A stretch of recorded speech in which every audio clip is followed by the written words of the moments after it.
Retired జిల్లా జడ్జిని.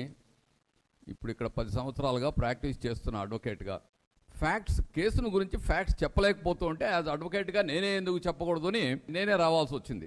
ఈమె husband వచ్చి ఆర్టీఓగా రిటైర్ అయ్యాడు. ఆ డబ్బులతో, ఇంటికాడ వచ్చే డబ్బులతో అంతా కలిపి ఆ ల్యాండ్ను బిట్లు బిట్లుగా అంతా మొత్తము కొనుక్కున్నాడు. ఈసీలో టోటల్గా వీళ్ళ పేరుతో ఉంది.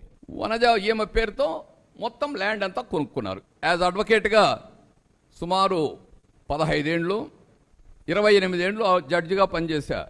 టీపీసీలో కానీ, ఏ సివిల్ లాలో కానీ, రెవెన్యూ మాన్యువల్లో కానీ, ఆర్ పట్టాదారు పాస్బుక్ యాక్ట్లో కానీ, ఒక ఎంఆర్ఓకు, ఒక తహసీల్దార్కు ఒక సేల్ డీడ్ను 40 ఏళ్ల తర్వాత, నాట్ 1 డే 2 డే, సివిల్ కోర్టుకు కూడా 3 ఏళ్ల లోపల క్యాన్సిల్ చేసే అథారిటీ ఉందే కానీ 40 ఏళ్ల తర్వాత ఒక తహసీల్దార్కు క్యాన్సిల్ చేసే అథారిటీ, సేల్ డీడ్ క్యాన్సిల్ చేసే అథారిటీ లేదు.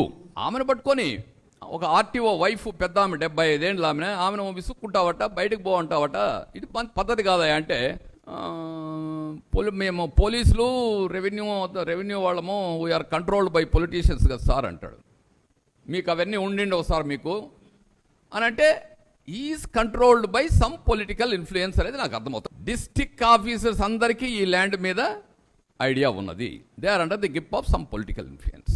భూమిలోకి ఎంటర్ అయిపోయి వాళ్ళు హైకోర్టులో రిట్ వేసినారు.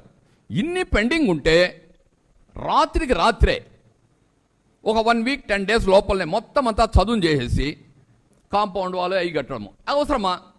వీళ్ళు ముసలోళ్ళు అడిగి పోలేరు, రోజు పోలేరు కదా. ఆ వయసులో మీరు చూస్తుంటారు, ఇంతకుముందు ఈమె వైఫ్, ఈమె హస్బెండ్ వచ్చి సుమారు 82 ఇయర్స్ 85 ఇయర్స్ అన్నట్టు పాపము. ఒక విధంగా మెంటల్ రిటార్డేషన్ వచ్చేసింది. వాళ్ళు ఏం రాజకీయాలు చేయాలని వీడికి రాలా, వాళ్ళ ల్యాండ్ను ప్రొటెక్ట్ చేసేవాళ్ళకి వచ్చినారు. ఎవరు వాళ్ళకి సపోర్ట్ చేస్తే వాళ్ళతో మాట్లాడతారు. వాళ్ళు ఇంకా ఒక అన్యాయం జరుగుతుంది కాబట్టి అందరూ రాజకీయ నాయకులు వస్తారు. కాంగ్రెస్ రావచ్చు, కమ్యూనిస్టులు రావచ్చు, వైఎస్ఆర్ కాంగ్రెస్ రావచ్చు, అందరూ పోతారు. వాళ్ళకి అన్యాయం జరిగినప్పుడు అందరి దగ్గరికి పోతారు. వాళ్ళే రావచ్చు పొలిటీషియన్స్. ఒక ఇల్లీగల్ డాక్యుమెంట్స్ని అడ్డం పెట్టుకొని రాత్రికి రాత్రే పోయి ఎవరు సపోర్ట్ లేరనే ఉద్దేశంతో ఆడికి పోయి ఈ ల్యాండ్ అంతా కబ్జా చేయడము తప్పు అని నేను చెప్తున్నా.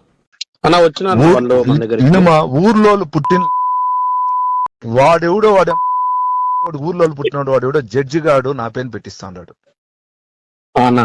రిటైర్డ్ జడ్జి వాడెవడో పరుంబోకు నా కొడుకు నన్ను చేసేదాన్ని యోగ్యత లేకుండా వాడు ఇట్లాంటి పనులు చేస్తా ఉంటాడు. బూతుల్లో తిట్టాలా నా కొడుకుని?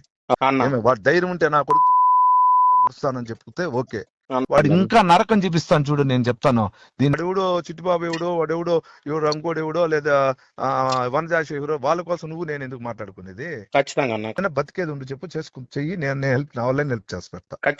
డౌట్ ఏం లే.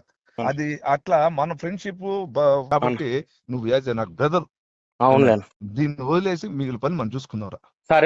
నీకేదైనా, నీకేమైనా హెల్ప్ కావాలని రా, ఒకటో 2 3 ఎత్తుకుంటా, నా వల్ల నేను హెల్ప్ చేయిస్తా. అంతే, బతికే చేసుకుందాం. నాకు అవసరం ఉంటుంది, లోకేష్ నాకు హెల్ప్ చేయమంటే నువ్వు చేయాలి. నాకు హెల్ప్ చేయాలమ్మా.